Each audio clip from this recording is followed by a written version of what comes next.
Vamos con información que tiene que ver con COVID. Varia, en los últimos días, por lo menos, se ha dicho que hay luz al final del túnel con el avance de varias vacunas. Y por lo pronto, hoy las autoridades de salud confirmaron que han muerto 99.528 personas en nuestro país, 502 más que ayer. Del número de infectados se reporta 1.015.000. 3.918 más que ayer.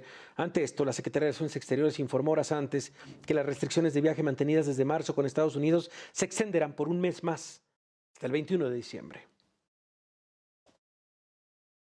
Continuamos con un ligero descenso de la semana 44 y 45, para el día de hoy es de menos 1%, pero también podemos observar que son ya 2 semanas continuas en donde se ha detenido la tendencia ascendente que teníamos presentes en las semanas 43 y 42, lo cual ha significado una estabilidad en la ocurrencia de estas defunciones, y esperemos que en la medida que las epidemias se estén controlando en cada una de las entidades federativas podamos también empezar a ver un descenso en este comportamiento.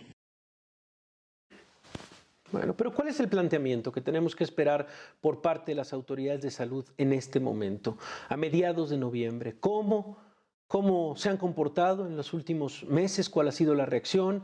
También, si se puede hablar de un rebrote o no, porque nunca se ha controlado la pandemia.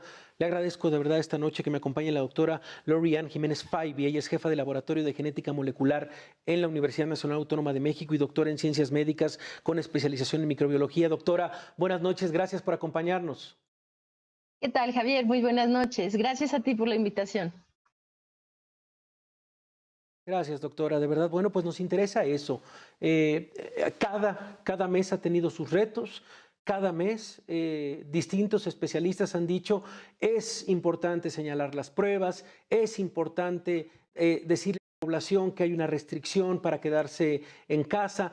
Poco a poco se ha ido siguiendo esta pandemia y la reacción de las autoridades. Hoy, a mediados de noviembre, ¿cuál es el balance que hace, doctora? ¿Qué nos tendríamos o qué le tendríamos que estar exigiendo en este momento a las autoridades de salud? Sí, bueno, el balance sigue siendo el mismo que al principio, lamentablemente. Lo que se necesita exigirle a las autoridades de salud es que dejen de jugar el papel de informantes, es decir, que ellos nos informan cada noche cuántos casos hay, cuántos contagios, cuántas muertes se dieron en el día. Pero de un día para otro, pues no hacen nada, siguen sin hacer nada en más de 8 meses de pandemia para controlar el problema. Sí, ellos son reportadores de datos, pero no hay acciones que se estén tomando para controlar lo que está sucediendo en nuestro país.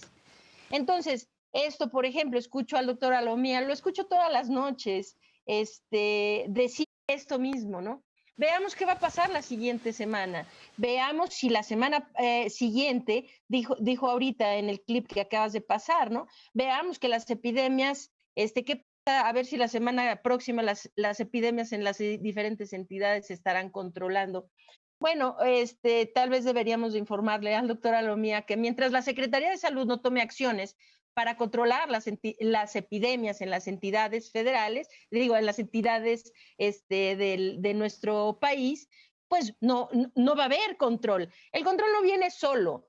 Lo que el gobierno tuvo que haber hecho desde el principio era establecer medidas de contención epidemiológica en nuestro país. Esto es lo que se ha hecho en los países, por ejemplo, del sureste asiático y de Oceanía, en donde se ha controlado muy bien el problema. Es decir, se establecen medidas de contención. Nuestro país se limitó a hacer solamente medidas de mitigación. Esto, pues, ayuda en alguna medida, pero no resuelve el problema. Y si no nos queda claro que el problema no está resuelto después de más de 1 millón de contagios y mañana o pasado estaremos alcanzando los primeros 100,000 muertos en cifras oficiales, pues bueno, el problema no está controlado por ningún lado por donde se le vea. Para controlarlo, se requiere ampliar el número de pruebas que nuestro país realiza. Ampliar el número de pruebas nos permite detectar a un mayor número de casos asintomáticos. Esta es la clave para la contención, detectar a un número importante de casos asintomáticos. De COVID-19 son los asintomáticos quienes dispersan en mayor medida la enfermedad. Los asintomáticos no se sienten enfermos, ¿sí? Ellos no se sienten mal. no saben que están enfermos y por eso deambulan y esparcen la enfermedad. Entonces, para controlar el problema se necesita detectar a un número amplio de estos asintomáticos. ¿Para qué? Para poderlos aislar y cortar sus cadenas de transmisión. Esto se hace vía, vamos a decir, se diagnostica un caso sintomático, una persona que se siente mal, va al hospital, le hacen una prueba. A continuación se necesita hacer un rastreo de sus contactos, las personas con las que este caso sintomático tuvo contacto.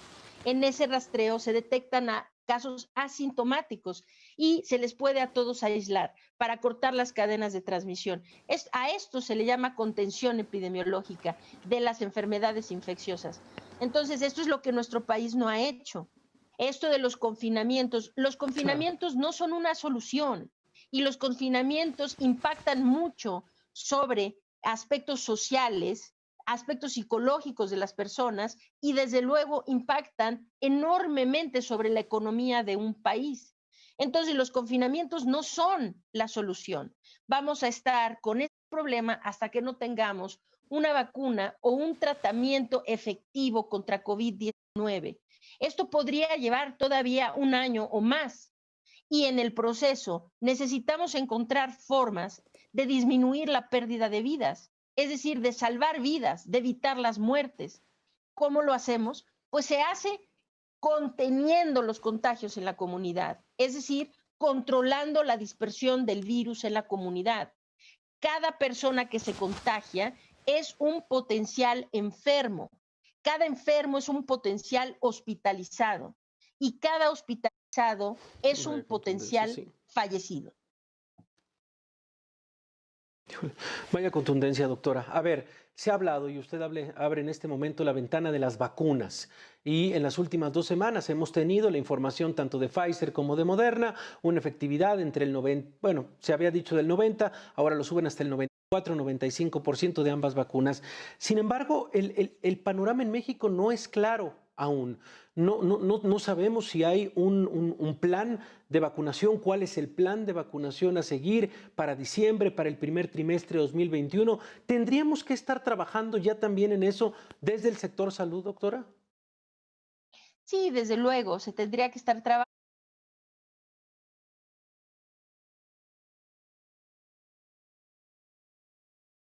¿No? En México, en Argentina, etcétera. Cuando esté disponible la vacuna de AstraZeneca, esa será una que podrá ser de distribución en nuestro país. Ahora el gobierno a nivel federal pues le han apostado a una vacuna rusa, una vacuna china.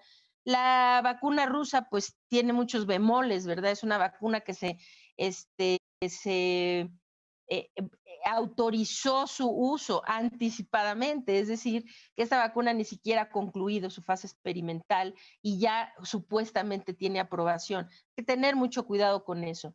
Los chinos hicieron lo mismo con la vacuna de CanSino Bio, que es una vacuna, esa vacuna pinta para ser una vacuna buena, nada más que hay que esperar a que se termine la fase experimental, ¿no? No hay que anticipar y por ello tener una vacuna que no sea efectiva o segura.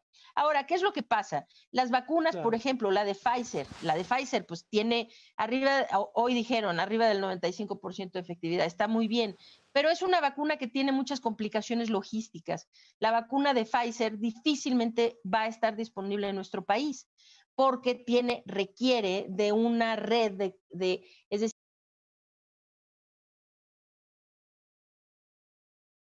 una cadena fría de ultracongelación. Esta es una infraestructura que nuestro país no tiene.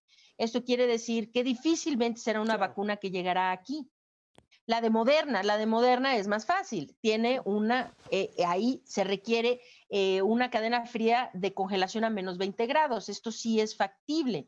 Nada más que se está hablando como si estas vacunas ya estuvieran disponibles en algún lugar y esto está distrayendo del objetivo primordial que tenemos hoy. Estas vacunas, incluso si se llegaran a autorizar en los próximos meses, en nuestro país no estarán disponibles hasta mediados o finales del año próximo, porque tener una vacuna no es suficiente, es tener a una población vacunada, eso es lo que importa. Y para lograr la vacunación masiva de una población, esto podría llevar meses o incluso años, como ha pasado con otras vacunas. Entonces, de aquí a que tengamos una vacuna que será hasta finales del año que entra, pues hay que salvar vidas de otra manera con lo que sí tenemos. Hay que salvar vidas de otra manera. Con esto nos quedamos, doctora. Y le pido, por favor, ya sabe cómo son los tiempos en televisión, que invite, por supuesto, a nuestro público, a los televidentes, a este extraordinario proyecto que se llama Salvemos Conciencia, para poder hablar de eso, justamente, cómo lo seguimos y cómo enterarnos también y cómo informarnos bien, doctora. Sí, claro que sí, Javier, muchas gracias. Bueno, pueden entrar a la página es salvemosconciencia.org.